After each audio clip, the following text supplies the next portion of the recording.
Oh, wait, that's not what I'm looking for today. Morning, it's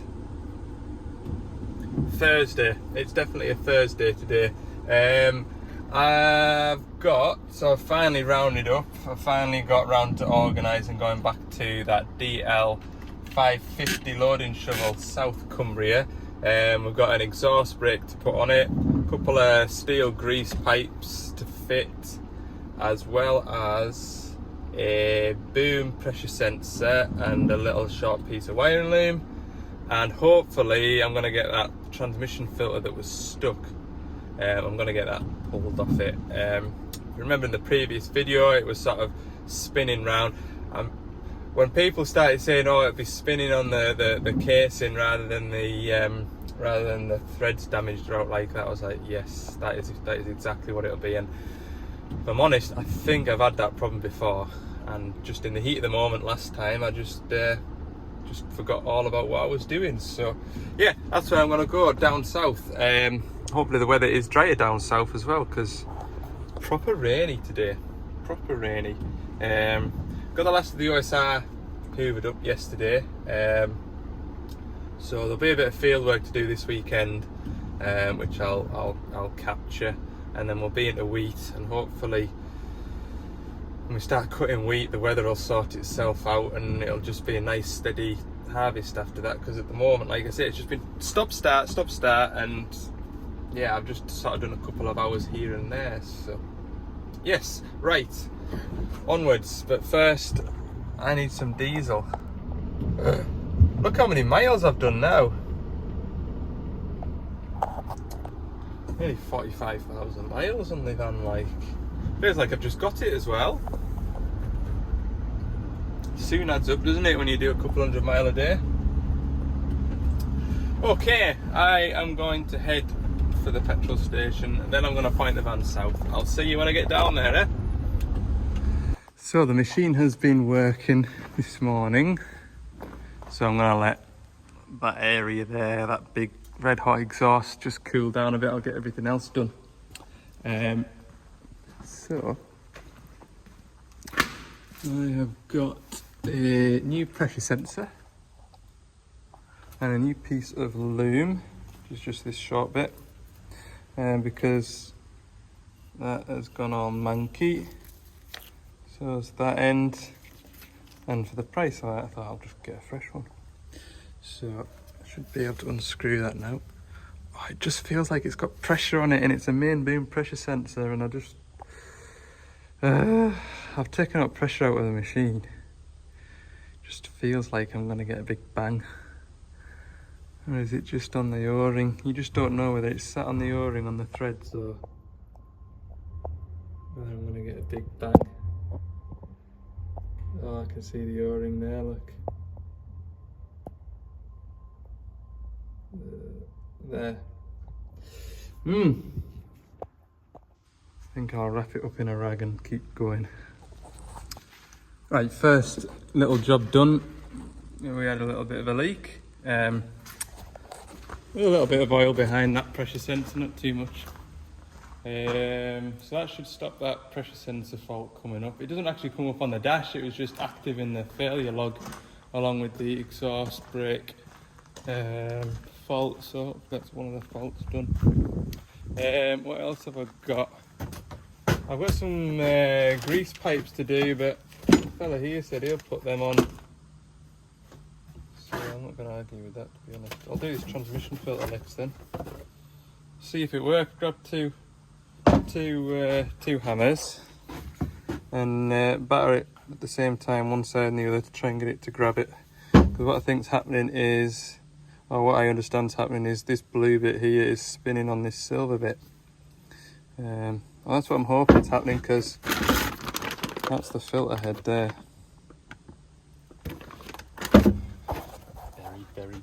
Very expensive, lots of money. So there's another load of money there, look. Actuator electric. Right, we'll have a go at this filter then. Right, we'll see how it goes. Put that out my way.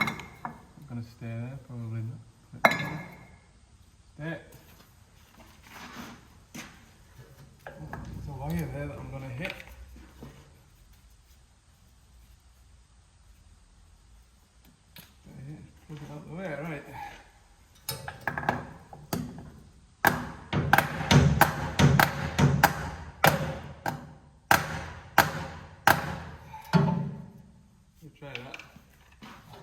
I don't know if I was hitting it hard enough, huh?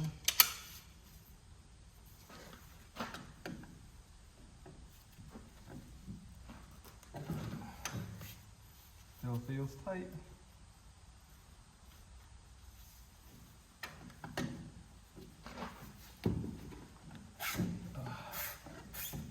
Oh, it's coming loose. Ah, who'd have thought? Hold on, for everybody that suggested that.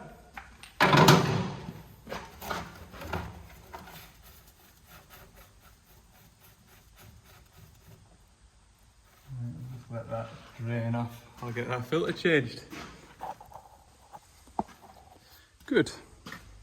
I bet the customer's pleased I didn't have to fit that filter head.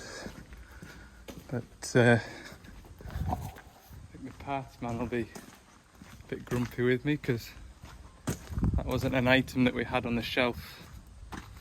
And I think the rules of sending stuff back has changed. And I'm not sure how easy it is to send stuff back. But if I didn't get it, chances are I would have needed it, wouldn't I? And then the machine would have been down while I needed it. So, right, last job is that exhaust brake on that Scania engine. So, right, I'm gonna need two hands because I don't want to spill oil all over the back of my van. So, I'm going to change this exhaust brake out.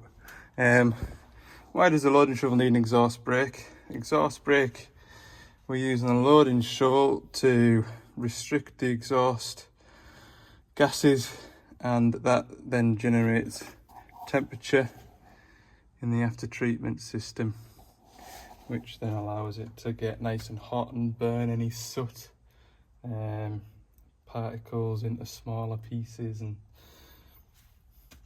you know, saves the world, eh? So that's what we need the exhaust brake for. The reason why I'm changing this, if you didn't see the episode when I was here servicing it, the machine had multiple error codes on it. There was 5 error codes, all CAN related. The AdBlue system had shut down due to a CAN related issue. It was the Dawson module, the EGR valve, the variable turbo, VGT, and the exhaust brake all had CAN errors as well. And basically that kind of told me that there was a component on that CAN network that was sort of breaking the circuit, so to speak. So what I did was sort of systematically unplugged each component and went to see if the fault code disappeared. And I got it down to unplugging this exhaust brake actuator. All the error codes cleared apart from this same code for the EGR actuator, so I might need an EGR actuator too. But we'll see. I want to get this one replaced first because that one I can move it, you see, whereas the exhaust brake I can't. The exhaust brake actuator I can't move. So yeah, I think it's packed in. It's got a water jacket on it because it's so close to the exhaust. We've got coolant pipes coming into here, so I've got them capped off. Pretty sure on the 420s it's just a straight metal pipe, or is it a braided flexi pipe? But either way, I don't recall being able to clamp the water supply off to it, which is good. It just means I won't lose any coolant, or I'll lose, you know, very little. So yeah, after that it's just, once I've got these pipes off, it's 1, 2, 3, 6 bolts, I think. Yeah, 3 holes anyway, so 1, 2, yeah, 3 M6 bolts. So I'll go and get my 10mm socket and extension just now, and I can just do the whole lot. There we go. That one moves, that one doesn't. I brought the Scania diagnostic tool with us I can't remember whether or not I need it. Can't remember whether or not it needs to be calibrated. So what I'll do is I'll turn the ignition on, see if the error code's gone away first. Like I said, I've got a suspicion about that EGR actuator as well. We'll just try it first, shall we? So the fault is still active with everything plugged in. So I'll put the scanning tool on it, clear the error code, and it pops straight back up. Of course it does. So what I've done is actually read the action to be taken, and somewhere in here for the EGR and the exhaust brake actuator, both the same doodads look. Check the harness, check the harness connector, etc. Just check the voltage supply to the actuator. If that motor's burnt out, then that would blow a fuse. It'd blow a 30 amp fuse, which feeds the actuator for the EGR and the actuator for the exhaust brake. That's why we've still got fault codes active. Good. I'm pleased I just went for the exhaust brake. 30 amp fuse. So I should be able to click this in, and all error codes have gone. For the first time in a year, this machine won't have any error codes. So I'll pop that one in there. There we go. Turn the ignition on. Mute the radio.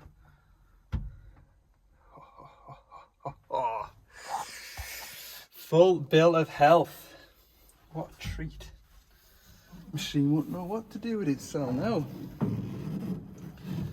Oh,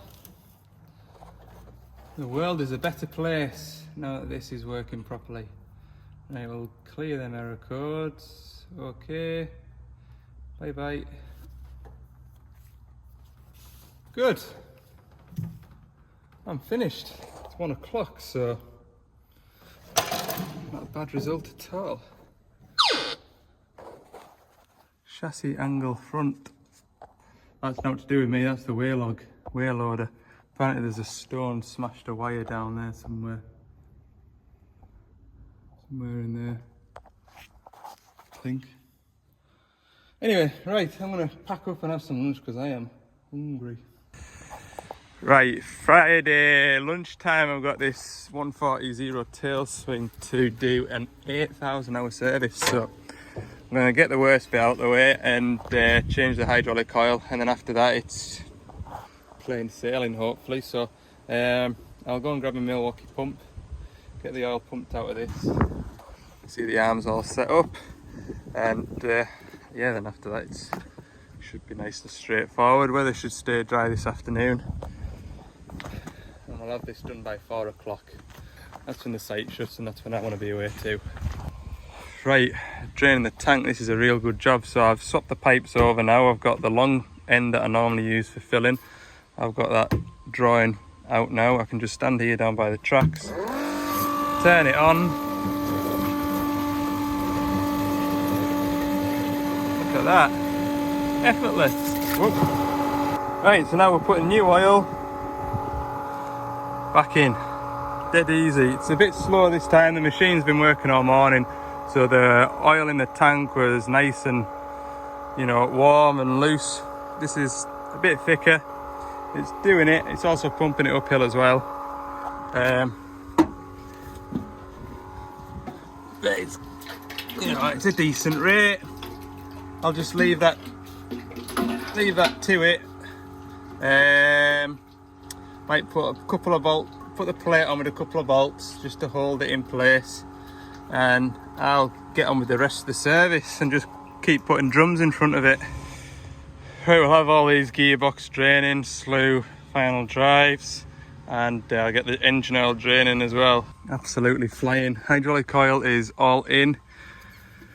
Engine service is done, 2 fuel filters and the engine oil filter. Got all the engine oil drained out of it now. So yeah, absolutely flying. I've got a couple of air filters, a couple of cab filters, return filter, and then all the oils, well, apart from the hydraulic, all the oils to go back in. Getting on well. It doesn't even feel like I've been here an hour yet, so all is going really well. Right, I'll put my head down and get a bit more done. Absolutely flying it now. All the waste oil's there. Hub's done, gearbox is done. Impact gun's up there, ready to be left behind. Grab that. Engine oil is in. Filters are done. I just got the driver's just putting the cab filters in. I've got a couple of air filters to put in. That's it. Absolutely bossed it this afternoon. Absolutely bossed it. So yeah, that machine has done 8,000 hours, and 500 hours ago it got its first set of chains and sprockets. And it's only ever had 2 AdBlue faults. One was a knock sensor, which was when we fitted that tail flap, and the other AdBlue fault was a AdBlue concentration fault, and that's no fault of the driver. It was sort of like the last of what was in an IBC put into a 20-litre drum that you put into the machine, and after half an hour it put a concentration fault on, and that was just a case of coming, draining the tank, putting fresh stuff in it, clearing the code, and away it went again. So yeah, been a very good, very reliable machine, I would say. And that's, to me, and that's because it's just had one driver on the seat from new, and the driver, if he's been unsure about something, has picked up the phone to me and asked, should I do this or should I do that? Not that it happens often, but yeah, I think that is like proof that if a machine's well looked after, you know, it'll look after you. Right, I'm going to chuck all those drums back on the van, because I can't change that cab filter because I can't get into the door, not the cab filter. I can't change that air filter because the cab door's open, isn't it? So I've just been editing that video and I realised that I haven't done an outro, and I didn't really properly finish the video either, but basically that 140 is serviced, and look out for the next video. It is tractoring this weekend. Thanks for watching, and we'll see you in the next one.